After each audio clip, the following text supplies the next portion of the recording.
you. Ok. Boa noite, pessoal. Sejam todos bem-vindos à nossa reunião hoje, a nossa palestra pelo Zoom, hoje com Geraldo Lemos Neto. Estou muito feliz com a presença de todos vocês. Obrigada, Geraldo, pela sua presença mais uma vez aqui no nosso grupo. Nós temos 2 grupos aqui presentes. Um que fica localizado em Ann Arbor, em Michigan, e o outro, o grupo SIM, que fica em Farmington Hills, também em Michigan. E temos convidados aqui assistindo também. Bom, o Geraldo, eu vou pegar aqui, Geraldo Lemos Neto, dispensa a apresentação, mas eu vou falar aqui um pouquinho dele. Ele é dirigente da Casa de Chico Xavier, de Pedro Leopoldo, do portal e TV Saber Espiritismo e do Grupo Espírita Saber Amar de Belo Horizonte. Médium, psicógrafo, escritor, palestrante do Espiritismo e editor da Vinha de Luz Editora. E hoje vai falar para nós um pouco sobre a mediunidade de Chico Xavier. Geraldo foi amigo de muitos anos, né, do Chico, e conta para a gente tantos casos que aquecem nossos corações. Então, na noite de hoje, nós levamos o pensamento a Jesus, a espiritualidade amiga, e agradecemos de todo o nosso coração a presença de todos aqui neste momento, que nós possamos aprender um pouco mais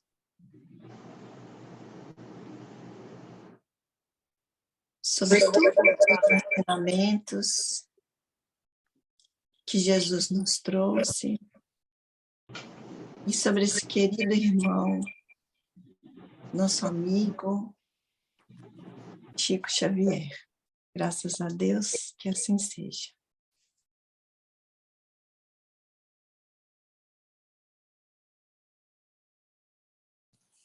É com você, Geraldo. Muito obrigada. Bem, primeiro, muito obrigado pelo convite. É uma honra estar aí com vocês nesse esforço de estudo sobre a mediunidade de Chico Xavier. É uma alegria participar com este bate-papo acerca da mediunidade de Chico Xavier. Como vocês sabem, o Chico tinha todas as mediunidades. Ele era capaz de exercer todos os tipos de faculdades mediúnicas catalogados por Allan Kardec no Livro dos Médiuns. Claro que o mais conhecido, que todos nós reconhecemos de imediato, é a mediunidade de psicografia. E dentro da mediunidade de psicografia, ele próprio nos contou que a maior parte da sua característica psicográfica foi a mediunidade de psicografia intuitiva. Em menor parte, aconteceram os fenômenos de psicografia mecânica e de psicografia semimecânica. Na verdade, ele vai nos contar que na psicografia mecânica, que é aquela pela qual o espírito tem que acionar o aparelho motor do médium para realmente pegar a mão do médium e escrever, ela foi bastante rara. E somente em 3 ocasiões isso ocorreu. Uma delas quando o espírito de Augusto César Neto, que era um jovem santista que morreu afogado ali na Baía de Santos, com 18 anos de idade, e como jovem falava aquela gíria da Baixada Santista, Augusto César Neto. Então, quando ele começou a se manifestar pelo Chico, o Chico não entendia o que ele falava, né? aquele jargão ou aquele modo de falar do jovem da Baixada Santista. Então, teve que ser utilizada a mediunidade de psicografia mecânica. Uma outra que ele nos contou foi quando o Chico recebeu, naquela ocasião, em Minas Gerais, havia um cidadão da Bélgica que veio para o Brasil como legado, com uma tarefa especial da Grã-Duquesa de Luxemburgo, que tinha muitas empresas mineradoras em Minas Gerais, e ele veio com a função de fechá-las todas. E ao aqui chegar no início do século XX, viu o potencial minerador e siderúrgico de Minas Gerais e, ao contrário de fechar, ele começou a comprar pequenas siderúrgicas, mineradoras e ampliou, acabando por fundar a Companhia Siderúrgica Belgo-Mineira. Ele se chamava Dr. Louis Hensch. E o Chico nos contou que quando minha tia-avó, Adélia, que era secretária de turismo da cidade de Belo Horizonte, de cultura, aliás, turismo e cultura, que era conhecida dele, levou a Pedro Leopoldo, ele tinha perdido um filho por desastre de avião aqui no Brasil. Estava arrasado com a perda do filho. E minha tia Adélia o levou a Pedro Leopoldo e o Chico recebeu. Mas ao invés de receber a mensagem do filho, que falava português, vivia no Brasil, não é? Ele recebe a mensagem do avô do Dr. Louis Hensch, esse avô era luxemburguês, e ele ainda se expressava no luxemburguês clássico, utilizado no século XIX. Olha só. E o Chico me contou o seguinte, como ele, Chico Xavier, não teve em outras vidas contato com essa língua, que é uma mistura de holandês com flamenco, com francês, ele não teve condição de receber a psicografia por via intuitiva, e ela veio por via mecânica, né? E o avô do Dr. Louis Hensch escreve, parece que um total de 8 mensagens ao neto, que vai fazê-lo, naturalmente, convencer-se que a vida continua. Bom, agora vamos dar um pulo à infância de Chico Xavier. Ele começa a ter fenômenos mediúnicos desde muito criancinha. O primeiro deles, que vai se destacar com muita frequência, é a mediunidade pré-ciência. Ele pressentia os acontecimentos que viriam a seguir. Quem quiser conhecer a fundo esse tipo de mediunidade, tem que estudar o capítulo 16 do livro de Allan Kardec, A Gênese, os Milagres e as Predições segundo o Espiritismo. Nesse capítulo 16, Allan Kardec elabora, tendo em vista as informações dos espíritos superiores, uma teoria sobre a mediunidade de profecia, que ele chama de teoria da presciência. É muito interessante o estudo desse capítulo. Nós não vamos aqui entrar no estudo propriamente da mediunidade, não é? A não ser relatar os casos que Chico Xavier viveu com elas. E neste caso específico da presciência, ele nos conta que ele tinha 4 anos de idade e a mãe dele, ela tinha o hábito de sair, de colocar a cadeira no passeio da rua e olhar os 8 filhos brincando ali, junto da vizinha, que era minha tia bisavó, esposa do meu tio bisavô Eliseu Correia, chamava Cilia Correia. As duas se sentavam e a filharada ali brincando, né? Jogando bola, brincando de boneca, enfim. Mas o Chico, com 4 anos de idade, ele não queria brincar, porque ele pressentia que a mãe dele, Dona Maria de São João de Deus, iria partir, que ela não ficaria na terra. E o coraçãozinho dele já estava apertado com isso. Então vejam vocês que sensibilidade, né? Da criança Chico Xavier, que tinha essa capacidade de pressentir o que ia acontecer. E ele pedia licença à mãe. Ele me disse que a mãe tinha uma cabeleira preta, um cabelo muito liso, preto, muito bonito. Ele pedia licença para ficar. Ele não queria brincar, ele queria ficar ao lado dela, penteando a cabeleira dela. E essa recordação ficou com ele para o resto da vida, porque logo depois, quando ele completa 5 anos de idade, ela desencarnou.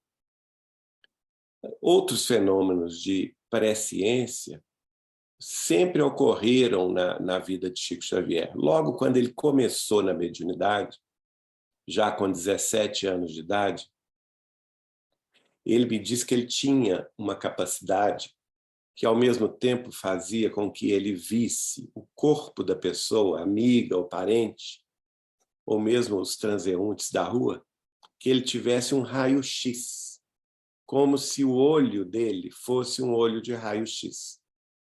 E ele identificava exatamente o órgão defeituoso ou o órgão doente da pessoa.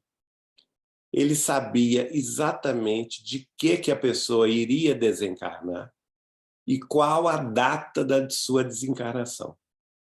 Ele tinha perfeito conhecimento disso. Só que ele sofria muito, porque imaginem vocês, nenhum de nós quer saber disso, não é?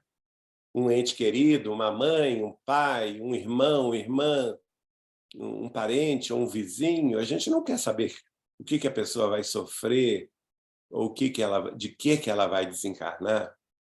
E ele, então, logo que Emmanuel apareceu, isso durou durante alguns anos, os primeiros anos da mediunidade dele. Ele começou com 17 anos. Quando ele fez 21 anos, em 1931, Emmanuel apareceu pela primeira vez.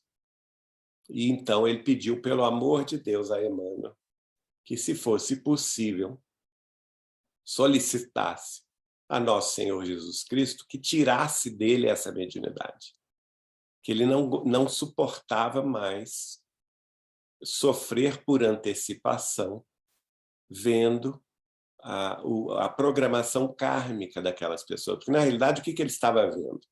Ele estava vendo o corpo causal das pessoas, onde estão, segundo André Luiz, inseridos o roteiro, né? os roteiros de karmas, de expiações, que as próprias pessoas, ao reencarnarem, programam para si mesmas, para reajuste da própria alma, para sofrer determinadas contingências corporais que as reajustem no campo físico e no campo dos corpos espirituais, né? Só que ele não queria passar por esse sofrimento. Então Emmanuel faz o pedido à espiritualidade maior e tira dele essa mediunidade. Ele, com 21 anos de idade, ele deixa de ter essa visão de raio-x e também deixa de ter essa presciência sobre o que levaria aquelas pessoas à desencarnação, em que ano, em que data. Ele me contou que ele sabia exatamente a data programada para a desencarnação das pessoas. Então, é uma mediunidade bastante rara, né? Bastante difícil.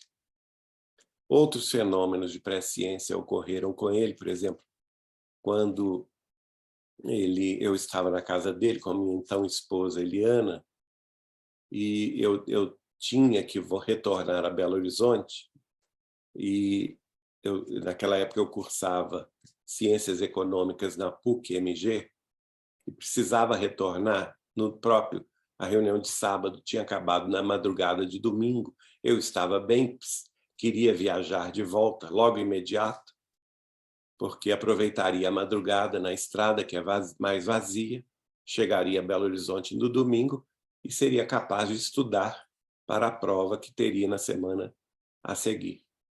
Então eu falei com ele: Chico, eu vou embora agora, não vou pernoitar aqui. E ele falando comigo, não, você não pode sair essa hora, é muito perigoso. Eu disse, não, Chico, mas eu estou bem, a estrada fica vazia. E ele muito temando comigo que eu não fosse, mas eu era mais teimoso. E falei, não, eu preciso ir, porque realmente se eu ficar aqui, Chico, eu me conheço, eu vou ficar conversando e vou deixar o estudo em segundo plano. E vou levar bomba na prova, de modo que eu prefiro ir. Aí, em determinado momento, ele fala comigo assim, então você vá, mas, ao se aproximar do início da descida da Serra das Alterosas, na altura do trevo da cidade de Campos Altos, você vai ver um homem vestido como guarda da Polícia Rodoviária Federal. E ele então se levantou, ele estava sentado na mesa, ele se levantou e ele fez o gesto. O homem fazendo assim com os braços, né, abertos, descendo os braços até as pernas, e ele repetiu esse gesto 3 vezes. Você vai ver este homem fazendo estes 3 gestos. Não pare, porque é coisa ruim. Vejam bem. E, na mesma hora, Eliana, que estava comigo, começou a chorar de medo, né? Ai, pelo amor de Deus, não vamos viajar, coisa nenhuma. E eu falei com ela assim, não, Eliana, nós vamos, porque agora nós vamos com a prece do Chico. Ô, Chico, você vai rezar por nós?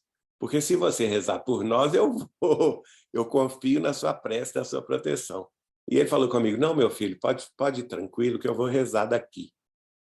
E, de fato, gente, para vocês terem uma ideia, de Uberaba a esta parte da estrada são cerca de 2h30, dependendo do trânsito, né, até 3 horas, praticamente metade do caminho, entre Uberaba e Belo Horizonte. E a gente tomou o veículo, começamos a conversar para eu não me adormecer na estrada, né, da madrugada. Eu estava lúcido, perfeitamente lúcido, e até já tinha me esquecido, eu e Eliana, da previsão do Chico, do tal homem, não é? Mas eu me lembrei assim que apareceu a placa, Campos Altos a 5 quilômetros. Aí eu gelei a alma, né? Eu falei assim, nossa, olha aí, está chegando a hora, né? Eu lembrei imediatamente, mas não falei nada com a Eliana, para ela não se lembrar. Mas foi impressionante, gente. Por quê?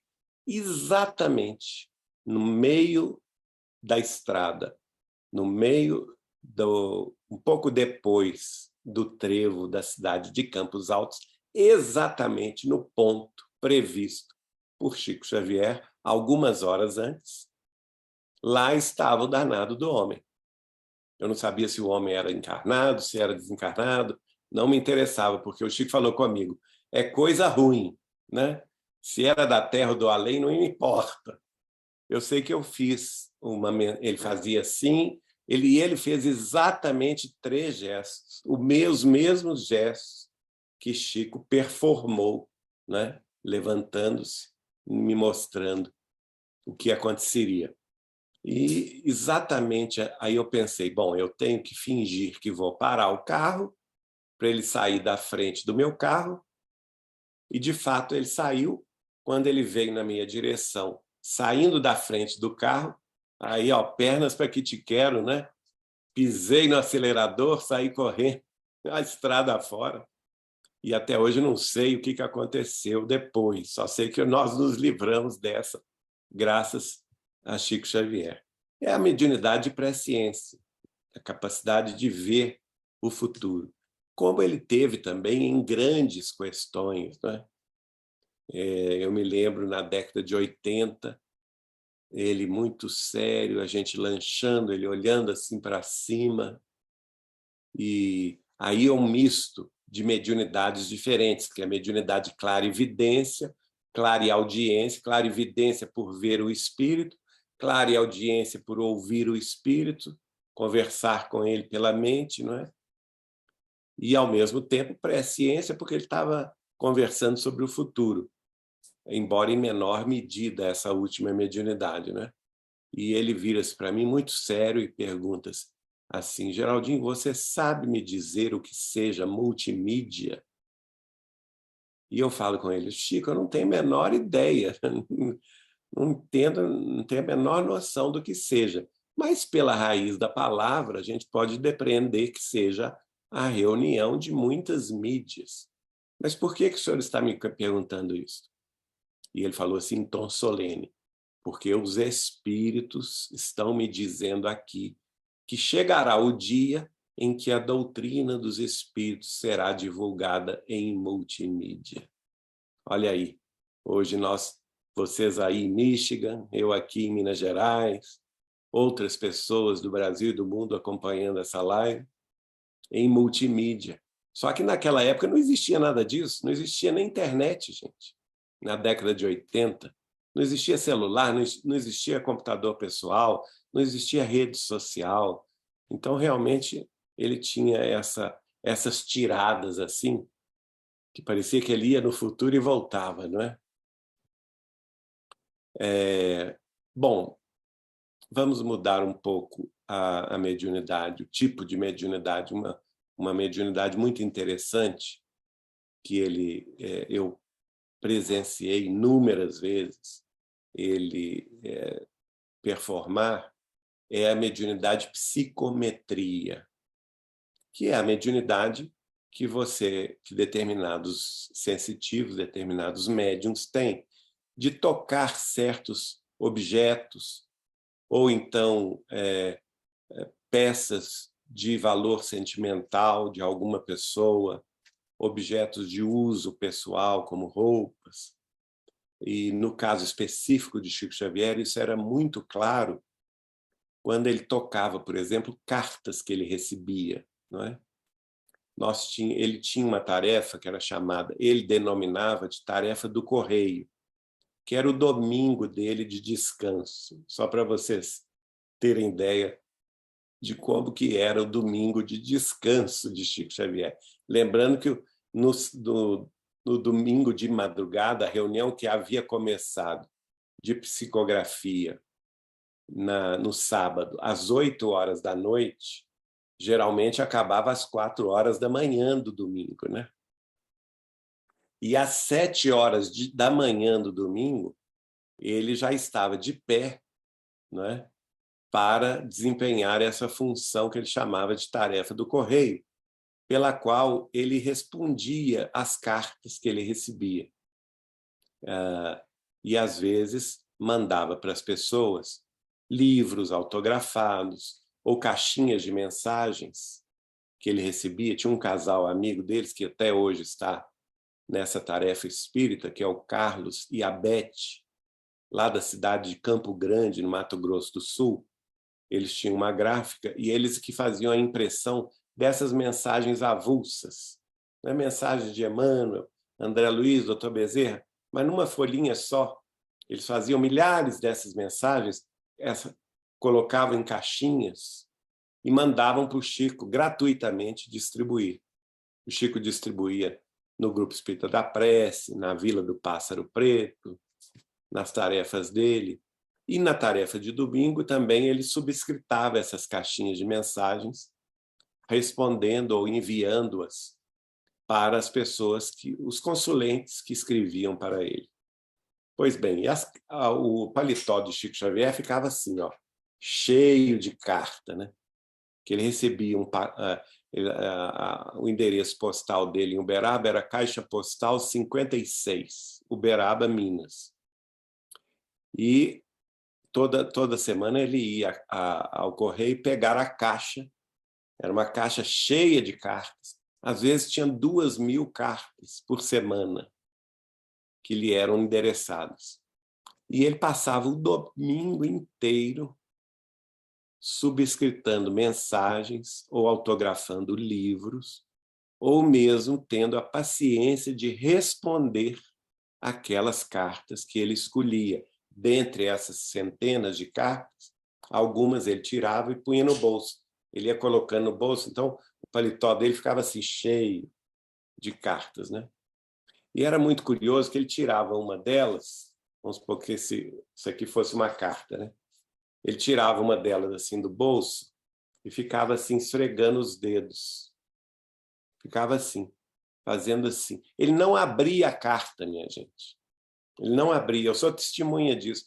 E a gente ficava nisso o domingo inteiro. Começava às 7 da manhã, tinha só o intervalo do almoço e seguia até a 1 hora do dia seguinte, da segunda-feira, da madrugada. Ele sentado na cadeira, fazendo essa tarefa. Aí ele tirava a carta e ficava assim, como que acariciando a carta. Aí ele falava comigo, Geraldinho, coitada de dona fulana, dava o nome, passa-se isso, isso, isso com ela. Né? Aí eu falei assim, mas Chico, essa dona fulana que o senhor está falando, é a carta que o senhor tem na mão? Sim, é sim. Mas o senhor não abriu a carta. Como que o senhor sabe que tem dentro dela?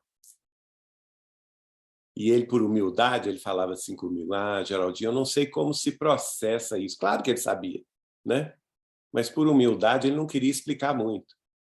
Hoje eu vejo, naquela época, como eu era jovem, de 20 e poucos anos, eu acreditava nele, né? Nesse ponto. Mas hoje eu vejo, claro que ele sabia tudo, mas não queria entrar em muitos detalhes, né? Mas ele falava comigo assim, olha, eu não sei por que mecanismo isso se processa, mas quando eu acaricio a carta, eu entro na sintonia mental do consulente. Então, por exemplo, essa senhora, eu estou enxergando-a escrevendo a carta na casa dela. Ela está chorando. E eu estou lendo os pensamentos dela, que estão aqui impregnados na carta. E eu estou vendo que ela está chorando, porque ela está com um filho drogado, ela já tentou de tudo, já internou o rapaz, já levou em psiquiatra, o rapaz já tomou remédios, já fez tratamento para se liberar do vício, mas não consegue. Ela está desesperada e ele está começando a vender os eletrodomésticos da casa para comprar droga. E ela não sabe mais o que faz. Quer dizer, tudo isso ele via mentalmente através de um toque, né? Então eu creio que a carta, no caso, era apenas um veículo, né, que estava impregnado das vibrações de quem escreveu aquela carta, não é? E através da mediunidade de psicografia, aliás, desculpe, de agora me fugiu o nome, psicometria, a mediunidade de psicometria, ele entrava na onda mental, não é, da pessoa que escreveu a carta e começava a enxergar a cena pela qual ela escreveu aquele texto, naquele sofrimento, naquela dor. E isso, gente, era uma carta atrás da outra. Ele realmente, eu falo a vocês, a carta ficava fechada. Ele não abriu o lacre da carta. E ele sabia exatamente o que estava se passando com aquela família. E aí ele respondia de acordo. Aí mandava o livro de acordo, mandava a caixinha de mensagens. Ou, às vezes, quando o caso era mais grave, como o caso dessa senhora, ele mesmo subscritava uma resposta. Às vezes, até uma mensagem de Emmanuel surgia, assim, de inopino, naquele instante. Uma mensagem consoladora de Dr. Bezerra, uma receita mediúnica de Dr. Bezerra, uma receita homeopática no caso de doenças, né? Então, essa mediunidade era uma mediunidade muito interessante. Ele, como vocês sabem, ele se tornou uma figura pública, muito conhecida, e, naturalmente, toda figura pública atrai também os malucos de toda a ordem, né? E chegou em dado momento, em Uberaba, que um maluco ficou gritando do lado de fora da casa dele para ele receber a mensagem da esposa, que havia partido. Só que o homem estava armado. E ele, como não recebeu a resposta, porque o Chico estava numa hora de descanso, não estava no centro espírita para receber mensagem, e o homem pulou o muro com a arma em punho e chegou a colocar o revólver na cabeça do Chico para ele psicografar a mensagem da esposa morta. Veja bem o que médium sofre, né? E o Chico, então, ficou com muito medo dessa situação, mas foi contornada. O assunto foi levado à Secretaria de Segurança da cidade de Uberaba e o prefeito da época houve por bem decidir que ele iria destacar um policial militar para proteger o Chico dessas invasões.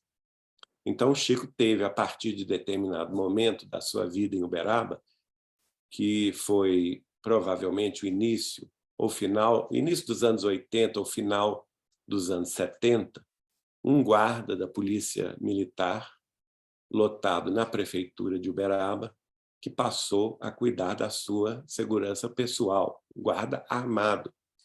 Era o Cido, Aparecido o nome dele. Ele dormia na casa do Chico Xavier.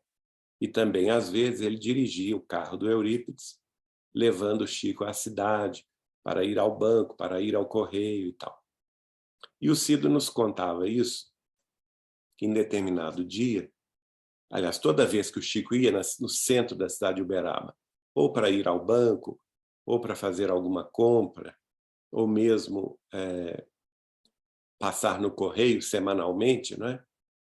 Na volta, ele pedia que o Cido parasse numa banca de jornal, que era de um amigo do Chico. E ele comprava todos os jornais e todas as revistas, inclusive Contigo, essas revistas mais bobas, né, na época. Ele comprava todas. E todos os jornais também, da época, do dia. Aí o Cido ficava incomodado com isso, porque ele sabia que o Chico não tinha tempo para nada. E um dia ele falou com o Chico assim: Chico, seu Chico, o senhor vai me perdoar uma coisa, mas eu sei que o senhor não tem tempo para nada. A vida do senhor é cheia de compromisso, recebendo gente, indo para reunião, psicografando, fazendo caridade, recebendo as pessoas na sua casa para almoçar, para conversar, atendimento fraterno. Como? Para que o senhor gasta esse dinheiro todo comprando essas revistas todas, esses jornais? Eu sei que o senhor não vai ler, para que isso? Aí ele falou a mesma coisa para o Cido. Cido, não sei como se processa isso, mas eu não preciso ler nem as revistas, nem os jornais. Basta eu tocá-los com a mão, que automaticamente, por exemplo, no caso de uma revista, eu começo a ver o pensamento de um articulista que escreveu um artigo naquela revista. Aí eu vejo se vale a pena ou não continuar lendo. Tudo pelo pensamento, gente. Ele não abria a revista, né? Ou então o jornal. Aí, conforme eu vou ouvindo o articulista escrevendo o artigo, eu falo assim, isso não presta, jogo fora. Ou esse jornal não presta, jogo fora. Né? Então, não preciso ficar abrindo jornal para ler, nem coisa nenhuma. Que é a mediunidade psicometria, né? A mediunidade pela qual os objetos são imantados pelas forças pensamentais, são forças mento-eletromagnéticas, oriundas daqueles que as projetaram, não é? Sejam nos jornais, nas revistas, nas cartas, nos objetos de uso pessoal. E o médium que tem a faculdade mediúnica de psicometria, ele tem a capacidade de entrar nessa faixa de sintonia vibratória com a mesma faixa mento-eletromagnética de quem emitiu esses pensamentos quando estava escrevendo ou quando estava enviando o objeto. E isso era muito curioso da gente observar no Chico, né? Uma mediunidade extraordinária. Bom, pulando para outra mediunidade, a mediunidade muito também conhecida, que é a mediunidade clarividência, clareaudiência. Geralmente uma é associada à outra, né?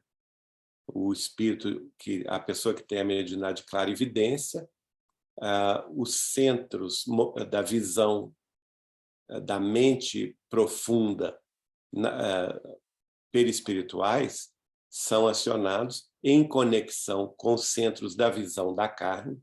Quer dizer, não é o olho da carne que vê, mas os centros da visão profunda, segundo André Luiz escreve no livro Mecanismos da Mediunidade, que são acionados pelos espíritos que querem, por exemplo, projetar uma imagem ou de si próprios, ou de um painel, não é? De uma cena qualquer. Então, eles têm a capacidade, do ponto de vista espiritual, de fazer essa projeção de imagens, mas, ao mesmo tempo, eles têm que manipular o centro da visão profunda do médium nas mentes perispirituais até atingir o centro da visão cerebral, e então há a conexão e o médium passa a ver o espírito ou ver a cena. E associada a essa mesma mediunidade, a mesma coisa acontece com a audição. Os centros profundos da audição, que no caso nosso, da nossa caixa craniana, se situa na clóquia, né, do ouvido, onde nós registramos as vibrações sonoras. A mesma coisa, os espíritos emitem aqueles sons com um determinado fim de impressionar os centros da audição profunda do médium, que acaba acionando a clóquia dele no corpo físico, e ele ouve o espírito falar. Pois bem, o Chico teve essa visão desde cedo, a clarividência associada à clareaudiência. Por quê? Desde quando ele era jovenzinho, de 4, 5 anos, a mãe dele partiu com 5 anos de idade, ele tinha, ela passa a se comunicar com ele. Ela conversa com ele, ele a vê, né? Ele conversa, ele a escuta, a vê. Então, a mediunidade, clareaudiência e clarividência associadas. Ele vê também os desencarnados de Pedro Leopoldo, os vizinhos. Eles passam a pedir ao Chico, criança, que passe uma mensagem para os parentes que ficaram na Terra. Isso causa uma comoção na família do Chico. O pai dele acha que ele é doido, quer interná-lo no hospital psiquiátrico em Belo Horizonte. O padre Sebastião Scarzello, que era de origem italiana e oficiava na matriz de Pedro Leopoldo, não deixa, porque ele era afeiçoado ao Chico, sabia que o Chico tinha uma fé sincera, que ele não era capaz de mentir, e ele então recomenda ao Chico falar o menos possível com o pai. Foi o padre Sebastião Scarzello que arrumou emprego do Chico, para o Chico jovem, criança, para que o pai não o internasse num sanatório ou num hospital psiquiátrico, como doido. E isso ele vai levando, né? A própria segunda mãe dele, que foi um anjo na vida dele, dona Cidália Batista Xavier, fala com ele: meu filho, não conta essas coisas para todas as pessoas. Ele era jovenzinho, né? Porque as pessoas não acreditam, elas fazem chacota com você, com o seu nome, com a sua capacidade. Eu acredito em você. Então vamos combinar uma coisa: só conte essas coisas para mim. Eu vou guardá-las, vou confiar em você. Mas se você continuar contando para o pessoal aqui em Pedro Leopoldo, eles vão acabar ridicularizando-lhe. Então ele tinha muita confiança com ela. Aí ocorreu um fenômeno muito bonito, que em 1941, ele já tinha 21 anos de idade. No dia 18 de abril, ela o chamou. Era a segunda mãe dele, não é? Com quem ele teve uma ligação fundamental de amor. E ela falou com ele: Chico, eu te chamei aqui para me despedir de você, porque eu estou indo embora. Aí ele começa a chorar. e fala com ela, não faça isso, a senhora vai me abandonar?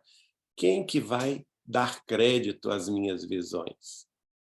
É com a senhora a única pessoa com quem eu me abro. Se a senhora partir, como eu ficarei? Aliás, eu falei errado, não é 41 não, é 1931. Ele tinha 21 anos, que ele era de 1910. Isso foi 18 de abril de 1931. Então, ela falou com ele assim, não, Chico, você fique firme na fé. A primeira coisa que eu vou fazer no mundo dos espíritos, quando lá chegar, é pedir a nosso Senhor Jesus Cristo que lhe mande um guia e protetor capaz de lhe amparar nessa tarefa que você definiu como sua, embora eu não a compreenda, eu não tenho capacidade para compreender o que se passa com você, mas eu vou pedir a Jesus que mande alguém para lhe amparar nessa tarefa. E, de fato, isso ocorre, porque um mês depois, ela desencarna no dia seguinte, no dia 19 de abril de 1931. E um mês depois, menos de um mês depois, no dia 7 de maio, Emmanuel aparece pela primeira vez a Chico Xavier. Quer dizer, as preces de Dona Cidália Batista foram ouvidas, né? E, naturalmente, Emmanuel, que estava a postos, assume a tarefa de amparar o Chico, ainda jovem na Terra. Bom, mas o que eu queria contar sobre a vidência é a desencarnação de Dona Cidália, que naquela época se fazia o enterro, aliás, antes do enterro, o velório no lar. Era comum nas cidades do interior de Minas Gerais isso ocorrer, e Pedro Leopoldo não fugia a essa regra. E ela, então, o caixão com o corpo de Dona Cidália foi velado ali na sala de visitas da família Xavier em Pedro Leopoldo. Todos os irmãos, eram muitos, porque além dela pedir, quando ela se casou com o pai de Chico, ela pediu de volta, que o pai de Chico tinha dado os 8 filhos para os padrinhos e madrinhas, não é? Que ele, quando a mãe do Chico morreu, e ele tinha 5 anos de idade, cada um foi parar num lar. E ele, então, quando se apaixonou por Dona Cidália, pediu-a em casamento, ela fez uma única exigência a ele. Não, olha, José, eu caso com você com uma condição. Você pegue de volta todos os seus 8 filhos para eu criar. Então, eu pergunto a vocês, nossas irmãs mulheres, se vocês fariam isso hoje. Está difícil, não está? É difícil. E homens também, né? A gente faria isso? Dificilmente, né? Pois ela fez. Veja a elevação dessa senhora. Além disso, dela pegar os 8 filhos do primeiro casamento, entre eles Chico, para criar, ela ainda teve mais 6. E o pai de Chico sobrevivia vendendo loterias, veja bem. Era uma família pobre, muito pobre, né? Eles passavam fome, passavam necessidade. Então, ela desencarna, criou os filhos muito bem, ela desencarna, o Chico já tinha 21 anos, mas a dor dele, Chico, dos irmãos, das irmãs, do pai de Chico, né, dos vizinhos que estavam ali velando, era muito profunda. O Chico me conta que esse dia foi o dia de mais angústia que ele teve aqui na Terra, um dos dias de maior angústia pelo qual ele havia passado na Terra. Mas aí ocorreu uma cena muito bonita, porque ele orando, chorando, vendo ali, contemplando aquele corpo sem vida que ele tinha, da sua segunda mãe, que ele tinha amado tanto. De repente, o telhado, naquela época, a casa do Chico não tinha forro, não era telhado direto. O telhado ali sobre as cabeças dele desapareceu e ele começou a ver a abóbada celeste, as estrelas, estavam todas, as constelações iluminadas, né, as galáxias e tal.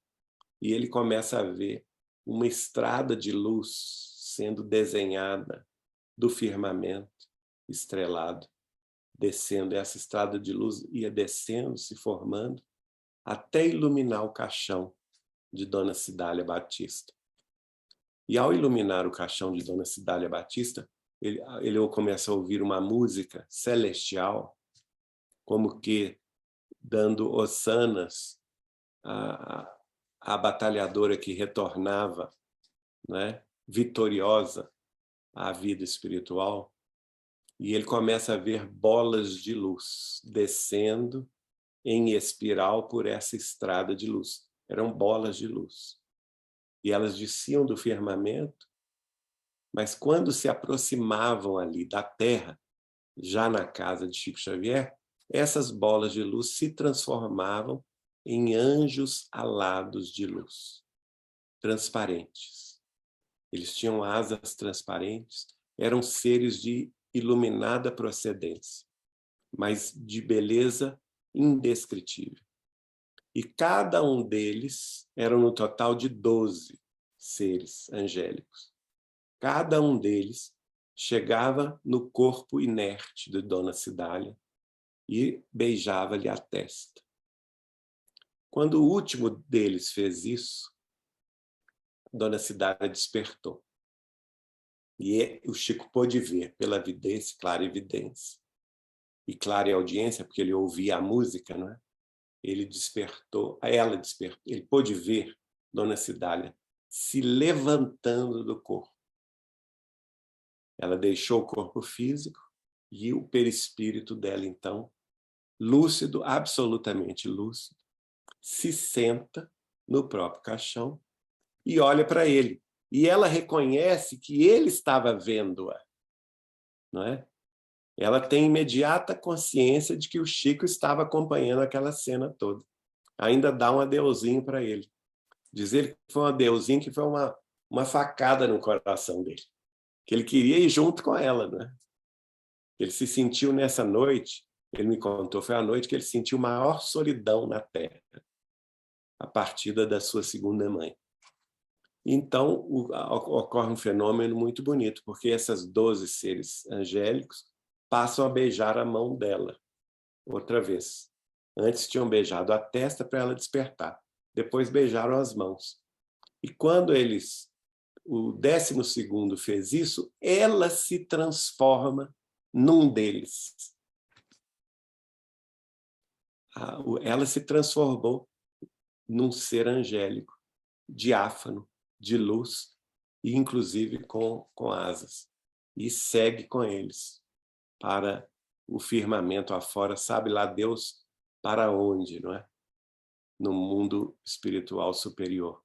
Então, a vitória de um espírito humilde, que na Terra não teve cultura, não teve informação, não teve recursos materiais, mas que foi uma mãe extremosa, capaz de criar 8 filhos da primeira mulher do seu marido, entre eles Chico Xavier, e ainda criar muito bem os seus próprios 6 filhos, e partir para o mundo espiritual superior como uma vitoriosa da luz. Então, o fenômeno de clarividência, clareaudiência do Chico esteve sempre muito presente na vida dele, não é? Claro que ele teve também experiências ditas desagradáveis que muitos de nós sairia correndo, né? Principalmente os mais medrosos, porque quem tem essa faculdade, a faculdade é neutra em si. Você vai ver o mundo dos espíritos e vai ver coisa boa e coisa ruim também. Eu me lembro de uma vez que ele me contou que ele estava já estava em Uberaba, psicografando, e de repente apareceu um espírito das trevas, muito feio mesmo. Um espírito das trevas que literalmente assemelhava-se às descrições católicas dos demônios. Todo vermelho, tinha chifres, uma coisa horrorosa. O olhar muito vermelho, muita raiva, rabo, não é? E ele chegou para o Chico falando assim: o senhor é o senhor Francisco Cândido Xavier? E ele falou com ele, sim, senhor, sou eu, seu servidor. É o senhor que anda escrevendo livros, escrito pelos espíritos desencarnados, conhecido aí na Terra como Chico Xavier? Sou eu, sim, senhor. Então, se o senhor está escrevendo livros dos espíritos desencarnados, eu também quero escrever por seu intermédio. Aí o Chico pensou, e agora? Como é que eu faço? Meu Jesus, e agora, não é? Mas Emmanuel apareceu para ele e disse, fique quieto que eu vou lhe dar as intuições sobre o que responder. Aí o Chico pensou, o Emmanuel avisou ao Chico, ele não está me vendo. E ele começou a vociferar. E não me engane, não adianta me enganar. Se você está escrevendo livros dos espíritos, eu também tenho o direito de escrever. Aí o Chico virou para ele e falou assim, olha, eu não me incomodo de escrever, absolutamente. Se o senhor quer escrever um livro para o meu intermédio, eu posso escrever perfeitamente, mas eu estou obrigado a informar ao senhor que eu não tenho controle sobre a questão da psicografia, porque a nossa tarefa de psicografia aqui na Terra, ela funciona como uma firma. E eu sou apenas um mero servidor da escrita. Eu sou apenas um escrivão qualquer, sem importância alguma. E essa firma tem um chefe. E se o senhor quiser escrever, e eu vou aceitar de bom grado a sua incumbência, mas o senhor não deve combinar comigo, o senhor deve combinar com meu chefe. Se meu chefe mandar que eu escreva, eu escrevo. Não tem problema algum. Ah, pois bem, muito bem. Qual é o nome do seu chefe que eu vou conversar com ele agora? Pois não, meu chefe é nosso Senhor Jesus Cristo. Aí diz que o homem explodiu de raiva. Né? Ah! Gritou com ele. Chico Xavier, com você eu já vi que não tem jeito mesmo, né? E saiu bufando, pondo fogo pelas ventas, segundo Chico. E foi embora. Fulo da vida. Né? Mediunidade, clarividência e clareaudiência. Extraordinária, né? Outro tipo de mediunidade que o Chico teve, que é pouco conhecida, é a mediunidade de materialização. Eu, por exemplo, mediunidade mais ampla, ela se chama de efeitos físicos. Né? Então, efeitos sonoros, como batidas, efeitos de cheiros, como cheiros de perfumes, cheiros de éter, mediunidade também de fluidificação das águas. Esse tipo de efeitos eu presenciei durante quase 21 anos.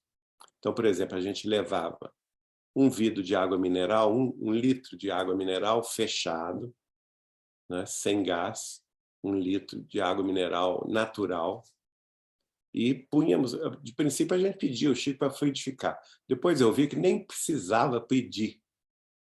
A gente só deixava em cima da geladeira dele, gente, dentro daquele, o vidro fechado, ninguém abria o vidro, se materializava um líquido leitoso lá dentro. Né? Que vinha do mundo espiritual, a gente não sabe de onde. E esse líquido não se misturava com a água, ele ficava dançando aquelas bolotas. Sabe, quando você mistura óleo e água não se misturam, só que o óleo é negro, né? No caso das materializações do Chico, essa era branquinho, leitoso, e ficava ali dançando no meio da água aquilo. E era impressionante que quando a gente abria, não somente tinha a matéria lá materializada, como tinha cheiro, né? Comumente, ele dizia, quando era cheiro de rosas, era a manifestação de 2 espíritos, o espírito de Meimei ou o espírito de Isabel de Aragão, rainha santa de Portugal e Algarves do século XIII, que nós conhecemos como veneranda, o espírito de veneranda de nosso lar, né? Que ela tinha esse fenômeno de cura através das rosas. E quando era o efeito de éter, normalmente era o espírito da enfermeira Sheila, a enfermeira alemã, que usava o nome de Sheila para se manifestar através do Chico. E ele falava conosco, tira, lá em casa tinha aqueles filtros de barro, né, que filtravam a água, ficava geladinha. E o Chico falava conosco, olha, pega um copinho só, pequeno, dessa água fluidificada e joga no filtro, que quando você jogar no filtro, ela vai multiplicar-se lá. Então, às vezes, 1 litro de água fluidificada pelo Chico, materializada pelo Chico, durava um mês inteiro lá em casa. E não só no cheiro, mas no gosto. Tinha o gosto de rosas ou o gosto de éter. E ele explicava, quando o gosto era de éter, ou o cheiro de éter, é porque nós tínhamos algum problema físico que estava sendo tratado pelos espíritos. O Dr. Bezerra, o André Luiz ou a própria Sheila estava tratando algum desajuste físico. Agora, quando fosse o cheiro de rosas, não, estava tudo bem, estava tudo tranquilo. Mas eu não vi, mas meus parentes de Pedro Leopoldo viram, né, durante 3 ou 4 anos, entre 1949 e 1953. O Chico conheceu o médium Peixotinho, que era um médium de materialização fantástico, né? Sou amigo das filhas dele, a Alcione Peixoto, por exemplo, e ele tinha uma facilidade tremenda de externar o ectoplasma, e os espíritos usavam o ectoplasma dele para se materializar, visivelmente, né? E o Chico, quando conheceu, ficou muito feliz e falou comigo o seguinte, que ele ficou feliz, que ele teve certeza que ele não era doido. Porque antes ele participava das reuniões como médium, via os espíritos, conversava com os espíritos, depois acabava a reunião e falava com as pessoas lá em Pedro Leopoldo. Você viu o Dr. Bezerra? Ninguém tinha visto. Você viu o Emmanuel? Ninguém tinha visto. Aí ele pensava assim, gente, mas não é possível. Será que não tem um médium que me acompanha nas visões, né? Aí, quando houve o Peixotinho foi a Pedro Leopoldo e os espíritos se materializaram de forma luminosa e visível para todos, e todo mundo viu, não é? E ao final da reunião, todo mundo veio comentar com ele, Chico, que beleza, você viu André Luiz, você viu Bezerra, você viu o Zé Grosso, como é que ele é alto e tal. Aí ele pensou, bom, agora eu tenho certeza que eu não sou doido mesmo, porque todo mundo está vendo, que beleza. Aí ele resolveu experimentar com ele se ele tinha essa faculdade de materialização dos espíritos. E, de fato, teve, né? Foram esses 3, 4 anos, entre 49 e 53, em Pedro Leopoldo, lá no local dessas reuniões, é lá na casa de Chico Xavier, que hoje a gente dirige. Foram feitas essas reuniões na casa dele. E ele entrava em transe profundo, e nós temos os relatos da minha família, do Arnaldo Rocha, do Martins Peralva, né? Que os espíritos se materializavam totalmente luminosos, o espírito de Meimei, o espírito da médium Ambrosina, do livro, se não me engano, Missionários da Luz, o espírito de Sheila, o espírito de Dr. Bezerra. O último deles foi o espírito de Emmanuel, que, segundo os relatos do Peralva, Martins Peralva, e do Arnaldo Rocha, que estão no meu livro Chico Xavier, Mandato de Amor, o Emmanuel se materializou como senador romano, Públio Lentulus, vestido com a túnica do Senado, né? Ele portava na mão direita uma tocha acesa, não é? Que iluminava o ambiente inteiro. O coração do Emmanuel tinha o Cruzeiro do Sul, que também iluminava toda a sala, não é? E o braço esquerdo estava dobrado, a túnica romana sobre o braço, e na mão materializado um exemplar do Evangelho segundo o Espiritismo também, e os caracteres do título luminosos, o Evangelho segundo o Espiritismo iluminado. E o Emmanuel, então, acabou com a brincadeira, porque ele disse assim, mais ou menos nesses termos. Olha aqui. A materialização de espíritos pode, em alguma medida, deslumbrar alguns poucos olhos e até mesmo curar alguns poucos corpos físicos doentes aí na Terra. Por esta razão, o médium Xavier está proibido a partir de hoje de continuar com essas reuniões. E focalizar todo o seu potencial mediúnico na psicografia.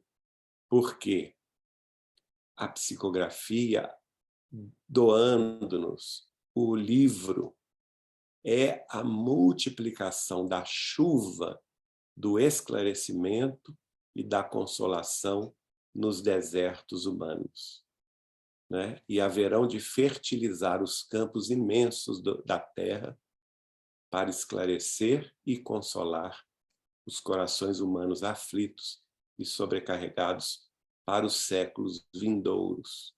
Por isso mesmo nós estamos ordenando a suspensão dessas tarefas. Quem esteve presente, obviamente, lamentou profundamente, não é?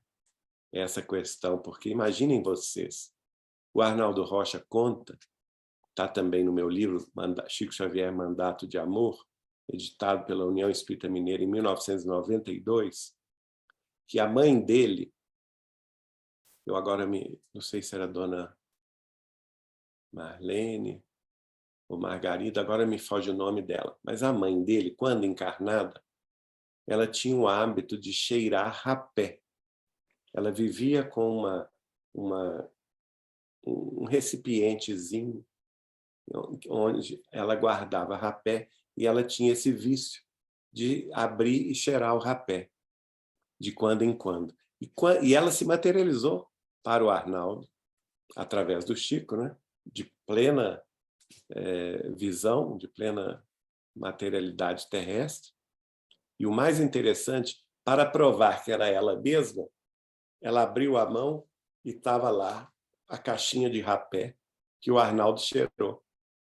Né? Ele abriu e cheirou.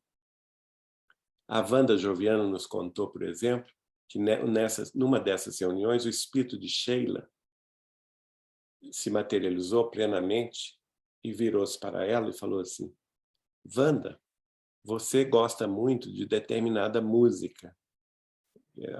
Se não me engano, era de Beethoven. E você, naquela época, tinha aqueles long plays, né? Aqueles gramofones antigos, né? Onde se tocavam aqueles long plays. Então, eu quero te dar um presente. Nós vamos materializar para você a música de sua preferência, de Beethoven. Aí elas materializaram um long play e entregaram para ela, para a Wanda Joviano. E ela foi tocar no gramofone e ouviu a música. A música estava lá. Olha que maravilha. Né? Então, é um fenômeno pouco conhecido, que durou 4 anos, um pouco menos de 4 anos, 3 anos e meio, da mediunidade de materialização de Chico Xavier em Pedro Leopoldo. Sem contar também os fenômenos que eram muito comuns quando ele dava passes. E ele não controlava. Muito interessante, porque saía aqui da mão dele, do centro da mão dele, um líquido que tinha o cheiro de rosas mesmo. Era um perfume de rosas. Saía, minava da mão dele. E às vezes pingava. E ele ficava com vergonha, ele fechava a mão, ele tentava esconder. Ficava tentando esconder. Aí, certa vez, uma amiga nossa e dele, que está encarnada até hoje, a dona Suzana Maia Mozinho, falou com ele assim: Chico, posso lhe perguntar uma coisa muito, muito íntima? Eu sei que você não gosta de falar sobre isso. Pode, não tem problema, Suzana. O que é? O que você sente quando o perfume mina da sua mão? Aí ele olhou para ela e falou assim: Suzana, eu sinto vergonha. Eu sinto vergonha. E, de fato, certo dia eu estava muito cansado muito mesmo, porque eu tinha, nessa ocasião, eu trabalhava 2 períodos, de manhã e de tarde, à noite fazia faculdade de economia, além das tarefas espíritas, que não são poucas, né? E ainda assim, fui a Uberaba dista a Belo Horizonte 500 quilômetros, e de carro, eu fui de carro, dá 5, 6 horas, dependendo do trânsito, e cheguei muito cansado, quinta-feira à noite, na casa do Chico, muito cansado. E ele, assim que ele saiu do quarto e me viu, ele, como se me tirasse o raio-x, né? Ele viu que eu estava exausto, que eu não ia aguentar nada naquele final de semana, que eu queria mais uma cama para dormir o final de semana inteiro e acordar segunda-feira. Essa era a minha disposição, né? E ele, então, veio na minha direção e fez assim, me deu a mão assim, cruzou a mão assim e segurou, mas segurou com força. E eu comecei a sentir, entrando na palma da minha mão, algo físico mesmo, não era uma coisa espiritual, não, era algo físico, era uma matéria que entrava dentro de mim, entrava mesmo, né? Como que me energizando. Imediatamente eu me tornei eufórico. Toda a energia que me faltava, instantaneamente, me foi completada pelo Chico. E foi maravilhoso, porque eu comecei a sentir uma euforia orgânica, mas ele não largava a minha mão, não largava. Enquanto não acabou essa transfusão mesmo de forças, que era da palma da mão dele para a minha, ele não me largou. E eu consegui participar de todas as reuniões, madrugada adiante, né? Sexta-feira, à noite, até a madrugada de sábado, sábado de tarde a distribuição, sábado à noite, à noite até a madrugada domingo, a tarefa do correio no domingo, até segunda-feira de manhã, quando fui embora para Belo Horizonte. E foi interessante porque durante uns 10 dias, mais ou menos, eu podia lavar essa mão. Uma mão você não sentia nada, absolutamente nada. Eu lavava, tinha a mão, tinha cheiro de sabonete. A outra, que eu podia lavar, tomar banho e tudo, tinha o cheiro da rosa do Chico Xavier. O cheiro do perfume da mão do Chico Xavier ficou impregnado na minha mão por uns 10 dias, mais ou menos. Podia tomar banho, podia lavar com sabonete, não saía. Ou seja, é uma matéria de outro plano, não é? Que não está sujeita às questões básicas aqui da matéria terrestre. De modo, gente, que se a gente for falar de Chico Xavier, não termina nunca. E falar da mediunidade dele, note bem que eu não falei sobre a psicografia consoladora, não é? Centenas e centenas, milhares de cartas consoladoras que ele recebia, e era muito impressionante isso. 2 vezes por semana em Uberaba, em Pedro Leopoldo eram 3, porque tinha também a reunião de segunda-feira à noite. Não falei da mediunidade de psicofonia, que é a mediunidade falante. Ele recebia os espíritos pela fala. Nós podemos ouvi-lo, por exemplo. O Oceano Vieira de Mello recuperou alguns áudios, né, gravados nas reuniões de desobsessão do Grupo Espírita Meimei de Pedro Leopoldo. E quem participou dessas reuniões, alguns familiares e amigos nossos, conta que o Chico recebia os espíritos sofredores mais difíceis durante a tarefa da desobsessão, normalmente os grandes perseguidores do cristianismo, os grandes perseguidores da doutrina espírita, espíritos em zoantropia, em licantropia, espíritos também suicidas. As tarefas mais difíceis eram recebidas pelo Chico como caridade, não é? Nós sabemos que essa mediunidade, na tarefa da desobsessão, é a caridade em ação, para confortar e libertar esses espíritos das sombras que os envolvem. E logo no final da reunião, vinha um benfeitor, ou Emmanuel, ou André Luiz, ou Bezerra de Menezes, ou Neio Lúcio, o próprio irmão do Chico, José Xavier, que dava a mensagem, às vezes um poeta, não é? Sobre poesia também, ele vai me dizer que grande parte dos poemas que ele recebeu não foram psicografias, foram mediunidade, clarividência e clareaudiência. Ele via o poeta declamando, ouvia o poeta declamando, pegava o papel e anotava o poema declamado por Augusto dos Anjos, por Alfonso de Guimarães, Olavo Bilac, João de Deus, e assim sucessivamente. De modo que é uma multiplicidade de funções, de tarefas, que gloriosamente, em nome do Cristo, ele soube com muita humildade, apagando-se, sem nunca querer aparentar coisas que não aconteciam. Ao contrário, o Chico era, eu digo isso sempre, muitos médiuns, entre aspas, pretendem aparentar uma mediunidade que não tem. Às vezes até entram no campo da mistificação, do animismo, né? Para se colocar na posição de médium. E Chico Xavier as tinha em máximo grau, todas elas, e ele fazia o contrário, ele fazia questão de se apagar, sempre, sempre fazia questão de se apagar. Dona Wanda Joviano, por exemplo, ela conta um caso, e numa dessas reuniões de materialização, estava um calor danado em Pedro Leopoldo, e o Chico, antes da reunião, ele deitado já no leito, onde ele ia entrar em transe profundo, ele pediu que trouxessem a ele vários cobertores, que ele não iria iniciar a tarefa antes de ser, que ele estava sentindo frio. Mas ninguém entendeu, falava com ele, Chico, mas não é possível, está um calor, você vai morrer se a gente colocar cobertor em cima de você. Mas ele, teimoso, falou, não, eu quero vários cobertores em cima do meu peito. Então eles arrumaram ali, na vizinhança, tudo, puseram vários cobertores em cima dele. Mas aí ela me disse, aí nós fomos ver por quê. Era a humildade dele, porque assim que a sessão começou de materialização, o corpo do Chico Xavier explodiu em luz. Era pura luz.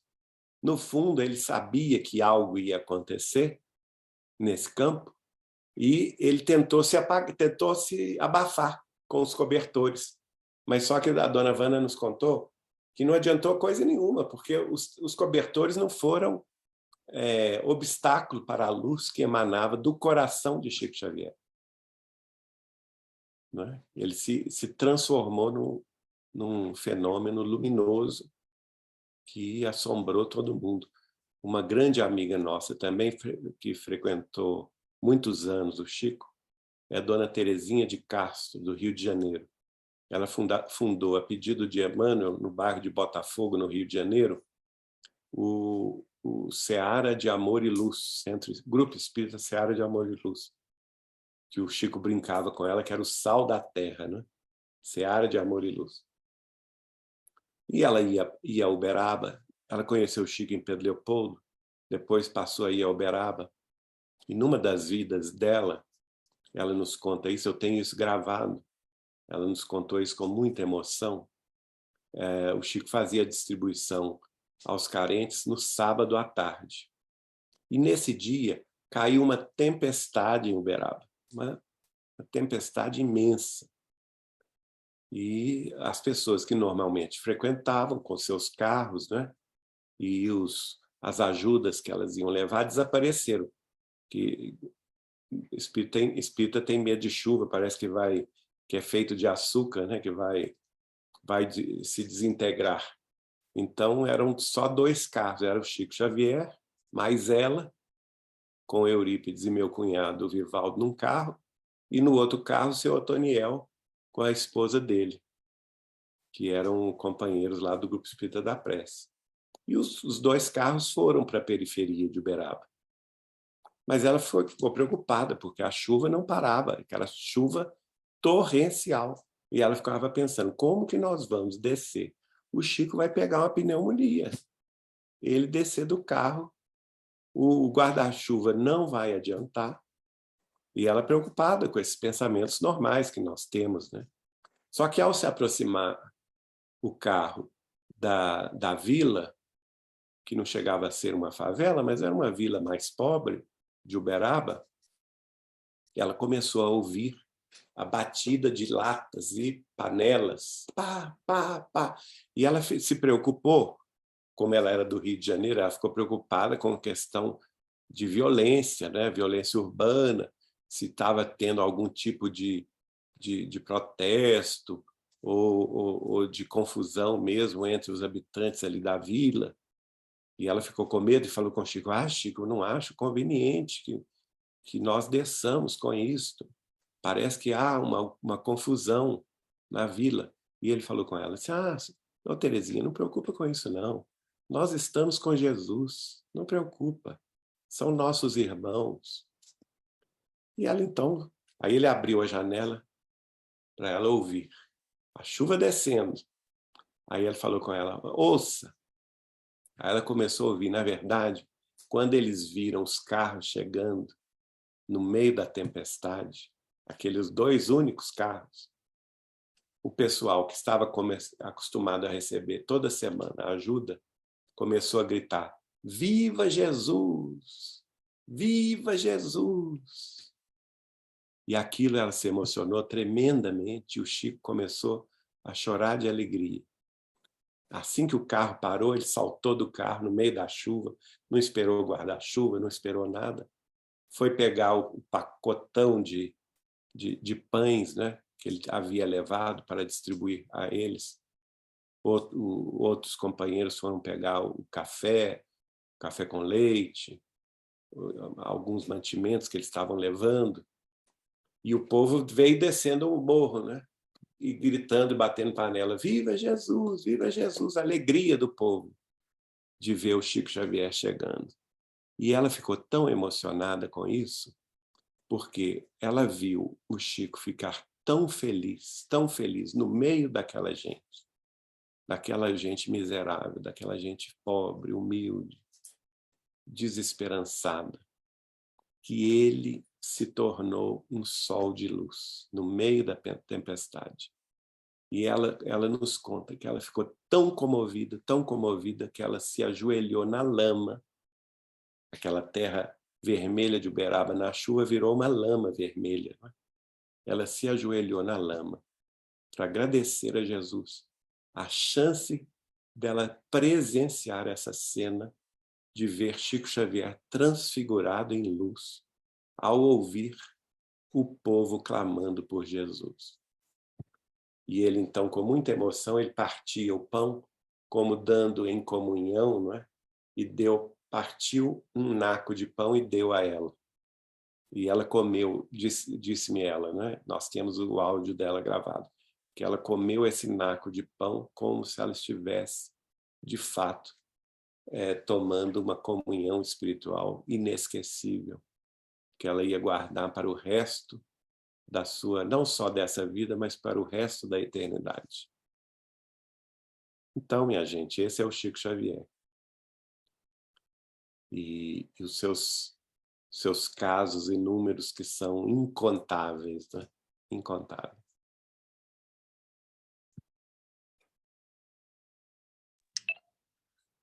Que lindo! É muito lindo, Geraldo. É muito emocionante, né? Realmente. A gente fica emocionado aqui com os casos. Te agradeço profundamente, mais uma vez, a sua presença, de todo mundo aqui. Obrigado, Lidiane.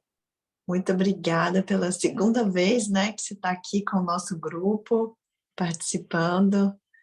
A gente fica muito feliz, viu? Muito obrigada. Eu que agradeço o carinho de vocês. Vou pedir... você quer fazer a oração de encerramento ou posso pedir alguém para fazer? Vamos pedir outra pessoa? Tá bom, vamos. Tá bom? Vou pedir o Ivo para fazer. Pode fazer para a gente? Obrigada. Obrigado. Posso, sim. Primeiro, agradecer mais uma vez ao amigo Geraldo pelo compartilhamento das experiências. Essas experiências maravilhosas realmente são conviver com com um espírito iluminado como o dele, realmente foi uma coisa assim espetacular.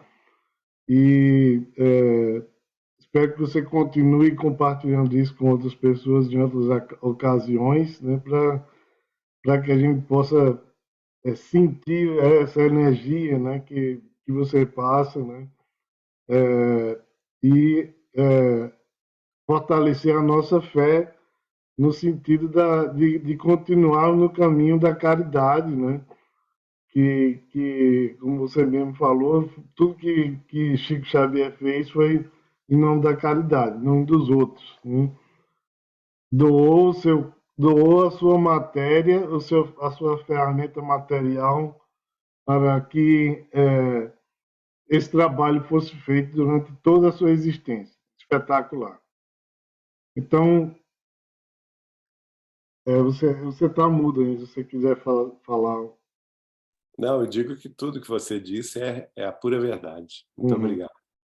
Obrigado a você. Então, vou convidar todos nós a fecharmos os olhos e, nesse momento, mentalizar o nosso Mestre Jesus, agradecendo a oportunidade que nos foi dada pelo irmão Geraldo, de compartilhar conosco esse sentimento que ele vivenciou durante todos esses anos, junto a essa pessoa tão ilustre, esse espírito tão elevado que foi Chico Xavier. Com certeza, nesse momento, ele está aqui conosco, nos trazendo essa energia, deixando com nós a paz, o amor e a certeza de que não há salvação fora da caridade. Esse foi um exemplo maior que ele nos deixou, que Jesus nos deixou e que Deus nos ilumina a todos os instantes de nossas existências para que perseveremos nesse trabalho, nessa luta pelo próximo. Assim, vamos agradecendo também a todos que aqui vieram participar desse encontro, encarnados e desencarnados. Com certeza vocês devem ter percebido essas presenças em suas casas e que todos nós continuemos iluminados por essas palavras durante todos os dias da nossa vida. Vamos pedir então a autorização para encerrar os nossos trabalhos de hoje e simplesmente para que possamos agradecer mais uma vez ao nosso ilustre palestrante e que lhe dá uma força para que ele continue nesse trabalho tão nobre. Que assim seja, graças a Deus.